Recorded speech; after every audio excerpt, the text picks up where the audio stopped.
At the heart of scientific breakthroughs lies the ability to think outside the box, challenge conventional wisdom, and visualize complex concepts in unexpected ways. Creativity fuels these processes as it drives scientists to ask bold questions, formulate hypotheses, and pursue unconventional lines of inquiry. The harmonious interplay between science and creativity is essential for driving innovation, solving global challenges, and expanding the frontiers of human knowledge and expression. Today in Research and Beyond, we have with us Dr. Jayshree Seth, a corporate scientist and the first ever chief science advocate at 3M, a multinational conglomerate operating in the fields of healthcare, protective equipment, and consumer goods. Holding 75 plus patents, Dr. Jayshree is a highly sought after speaker and an author featured in both local, national, and international media. She was awarded the highest achievement award by the Society of Women Engineers in 2020 and was the first ever winner of the Gold Stevie Award in the New Female Thought Leaders of the Year category in 2021. Join us in this conversation to understand the role of creativity in science and misconceptions surrounding it with not so science type Dr. Jayshree Seth.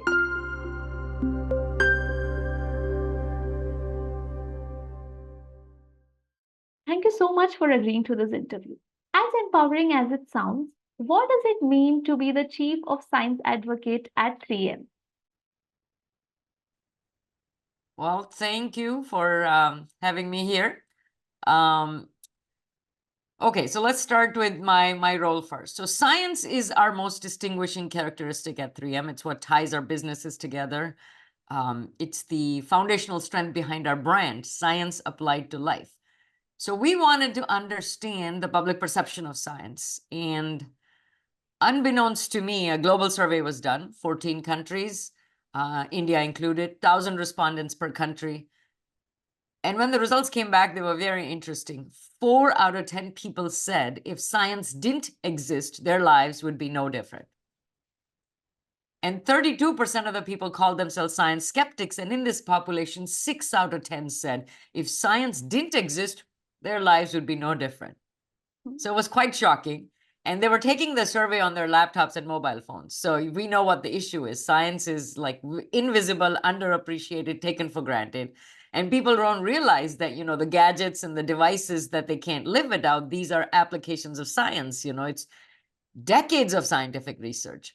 So we decided it was important to advocate for science, and I was asked to be the chief science advocate. And I think I'm the only one with this title in the world, but we thought it was important. So that's how my role came about. So, how is joining this role, in addition to your position as a corporate scientist at 3M, influenced your science advocacy efforts?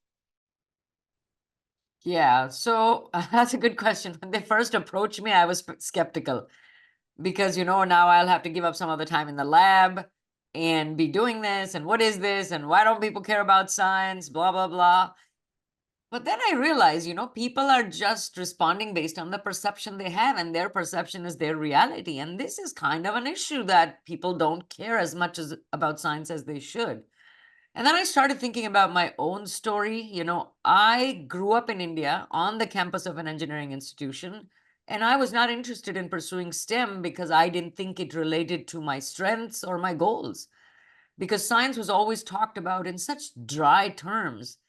And, you know, my dad was a professor at Roorkee, and it used to be University of Roorkee. Now it's IIT Roorkee. And I never saw a woman engineer while I was growing up. And I don't know, maybe that played a part as well. So all these things in my own background, I think, impacted my advocacy, because the data also suggests that there are challenges for women in STEM and that women trail in the positive sentiment for science. And so the issues of underrepresentation and bias and stereotypes, I think these are real issues because we need diversity in STEM fields. So I started to try and understand why is it that me and other people like me did not want to go into STEM careers, and understand this goal incongruity that we felt because of how we teach, train, typify, track, and even talk about STEM.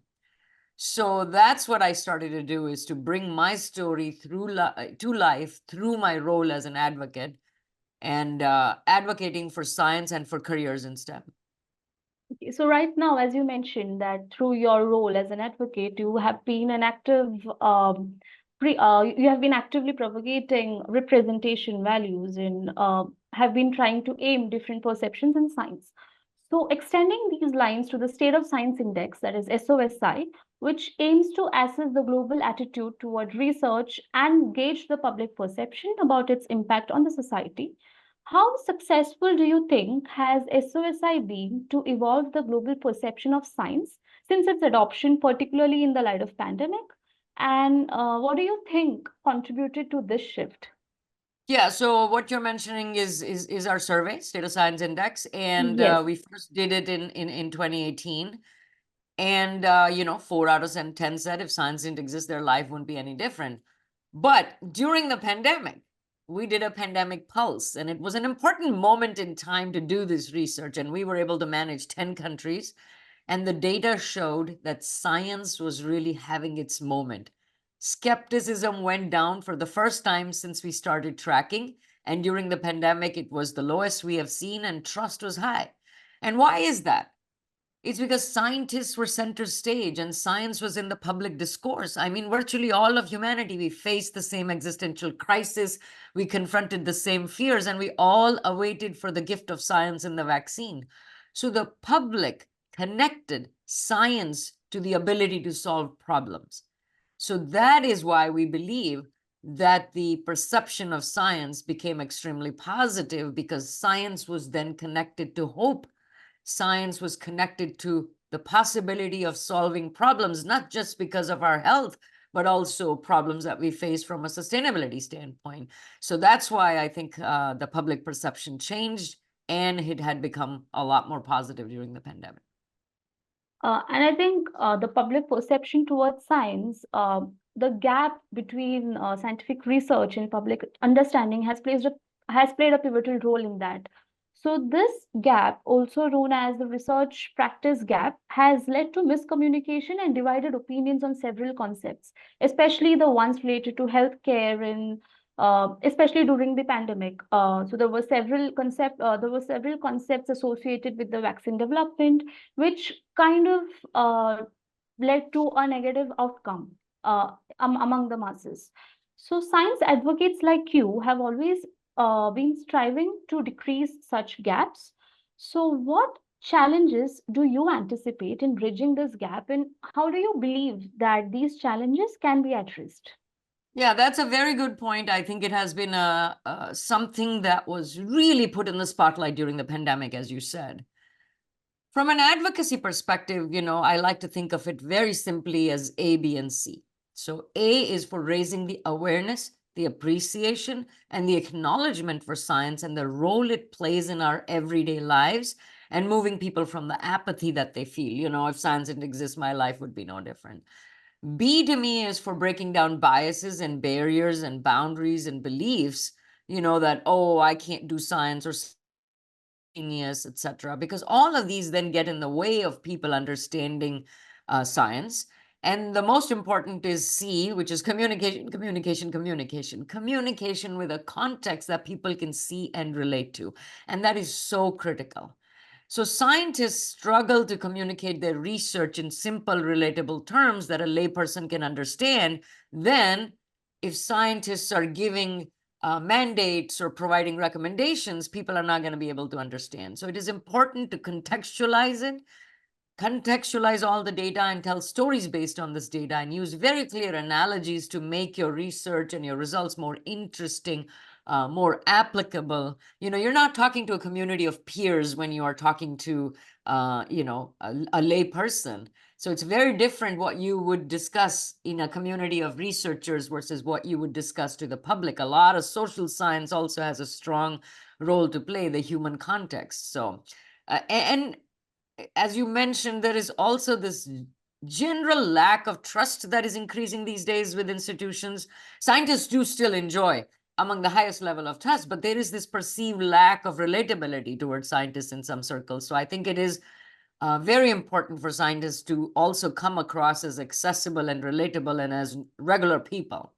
And so you need to share your own personal story a little bit as well, and the background to what led to this work and how is it relevant and who it involved, especially if there is community involvement.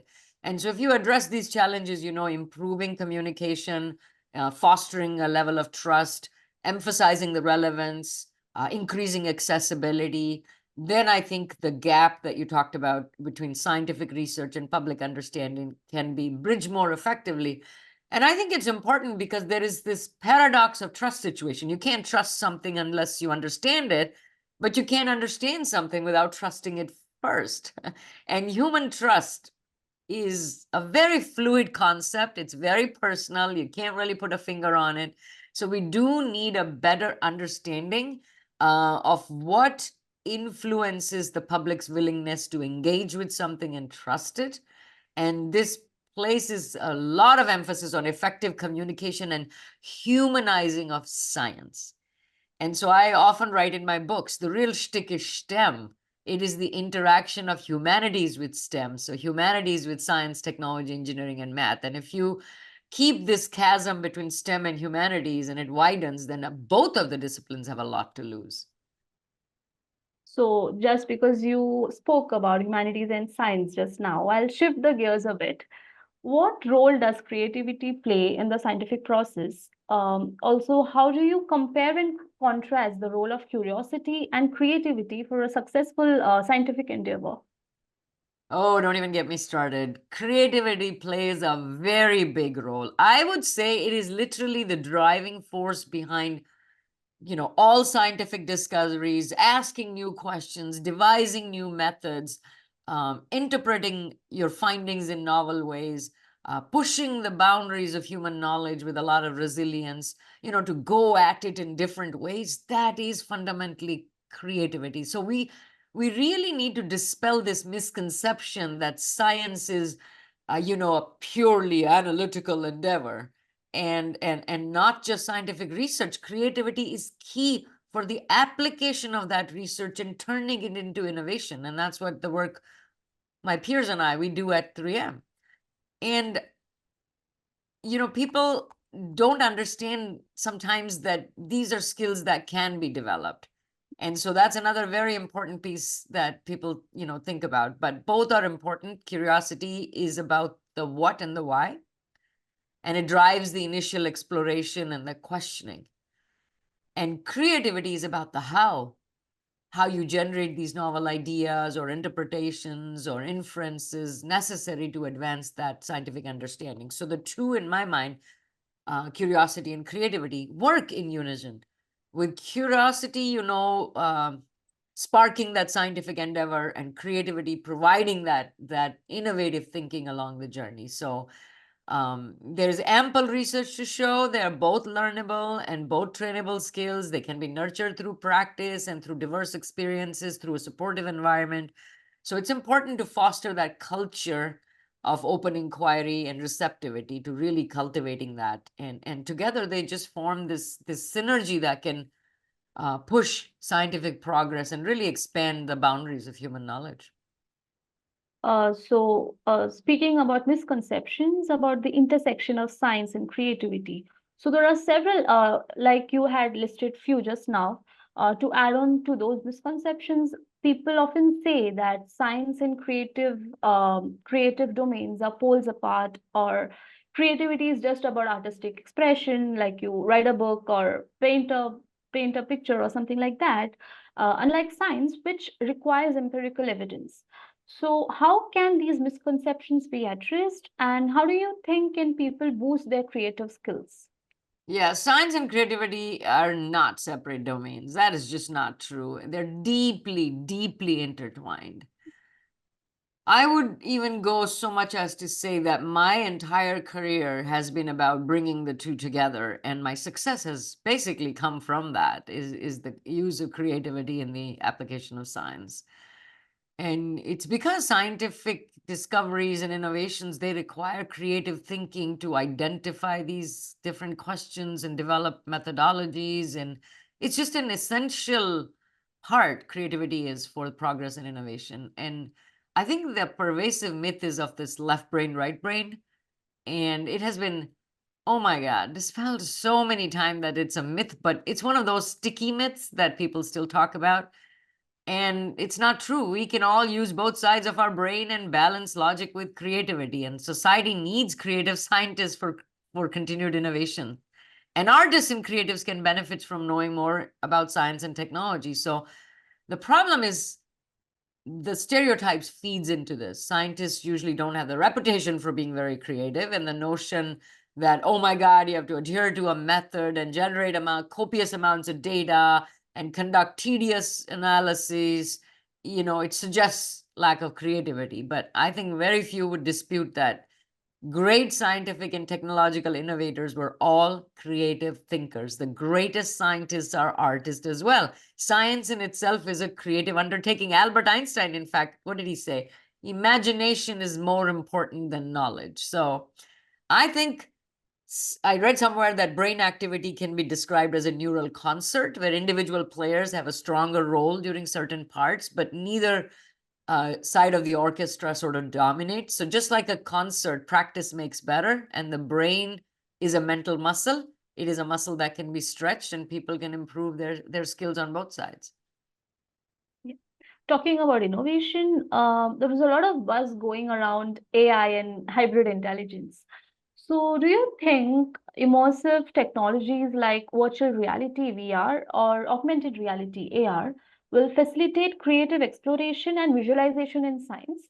And to what extent do you think would these technologies influence the creative processes within scientific research and innovation? Yeah, I'm glad you're asking this question because I think pretty much anything that adds another dimension, oh, pun intended, should help with the creative process, the process of ideation, visualization, collaboration, experimentation, learning. Let's just take visualization, for example.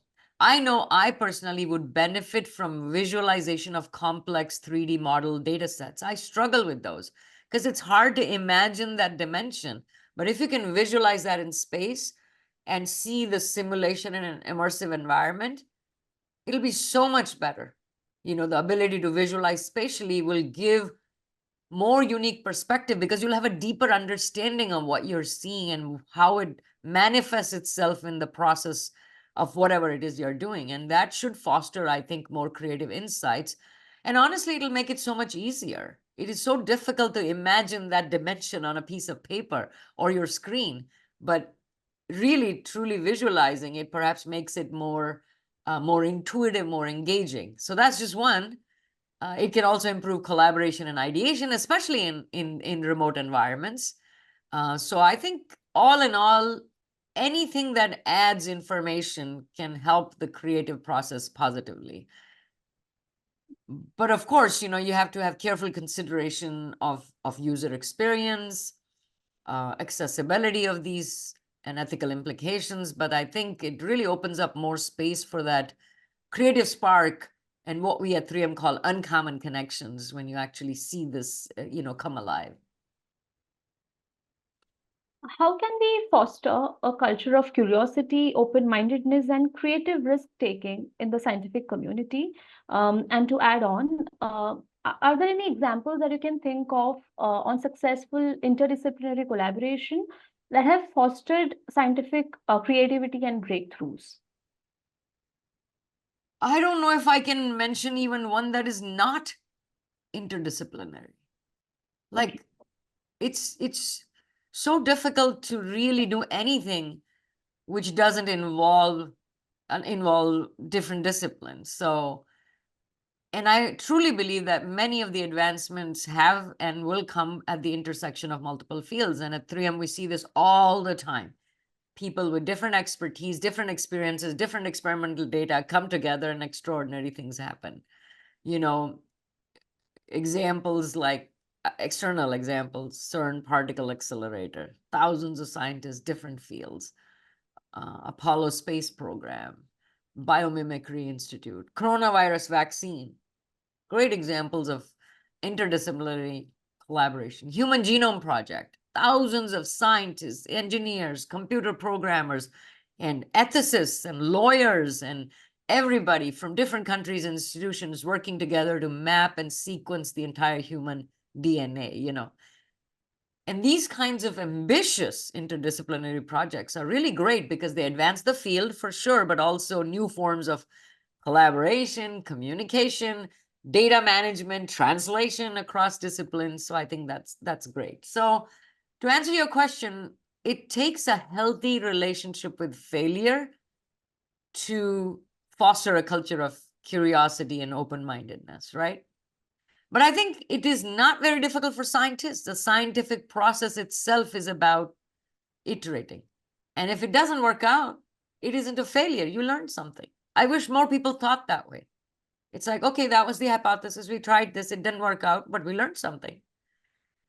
And it is so much easier for scientists and folks in science who do higher degrees, because you have to go do research into something that nobody has done before, and then you have to defend it. So you are so comfortable with the fact that you are going to be doing something that nobody has exactly done. And that allows you to be much more comfortable with risk. And this I realized only after I interacted with a lot of business people. There is a more I'll say risk-averse behavior sometimes because they don't feel as comfortable as with risk as scientists do. I also think exposure is good. Exposure raises a lot of questions, and questions are good for fostering that sense of curiosity. I think providing opportunities for scientists to explore novel ideas, scout different things, take on new roles, investigate different perspectives, interact with diverse perspectives, just fresh insights always raise questions. Unfamiliar domains, new skills. And, an example is at 3M in many groups, we do rotating job responsibilities. So a new scientist is exposed to new problems, new fields of knowledge to sort of stimulate that curiosity and the divergent thinking. And then we also promote a lot of interdisciplinary collaboration and cross-pollination of ideas by facilitating collaborations through a platform we call Tech Forum, where all technical people are constantly thrown together, diverse disciplines around the globe, and you can recognize the interconnectedness and sort of get a holistic approach to problem solving. So that I think is important, and some of the things that we can do to foster that curiosity. Sustainability and social responsibility in research has been on emphasis since 2023, thanks to the UN Sustainable Development Goals, SDG. In the light of this changing scenario, in what ways do you see the role of a corporate scientist evolving in the coming years, particularly in driving these agendas? Oh, it's a strong role because I think most companies, I know mine, we have adopted a lot of the frameworks and broken it down to what it means for us in terms of sustainability and social responsibility agendas. So I think it's back to embracing a multidisciplinary approach. Addressing complex challenges like sustainability requires integrating knowledge from various fields, including, as we talked about, social sciences. So we need to emphasize the real world relevance and applications, clearly articulate the practical benefits, and it should help with the public perception of science. And communication is key. So they can build trust and relatability by communicating their research in simple, relatable terms, sharing the human stories behind their work and how it helps the sustainability agenda. And that's what can bridge the gap between understanding with the public, which is going to be crucial for driving sustainability and social responsibility agendas. The public needs to be on board as well. So I think, again, it's about collaboration, it's about community, it's about partnership, and it is about really internalizing the goals in terms of the grassroots, in terms of what is socialized in the middle and what is demanded from the top. Thank you, Dr. Jayshree Seth, for this enlightening discussion. As we move towards a future that demands sustainability and social responsibility, your vision for the evolving role of corporate scientists is both timely and visionary. Thank you. Thank you so much. And if people are interested, I write a lot about these topics in my books. And if you want to foster a sense of curiosity and creativity, go find them on Amazon. And It is all for a good cause. All proceeds go to a scholarship for underrepresented women in STEM. So it's a win-win. Education is the best gift we can give. Yes, absolutely. One key point that I would like to leave for our audience as we wrap our session today is that fostering a culture of curiosity and creative risk taking not only acts as a key to innovation, but also bridges the gap between academic and common community. Through bringing what's, why's, and how's under one roof, we can propel science forward and power groundbreaking innovation. And this can help us decrease the gaps in knowledge. Thank you.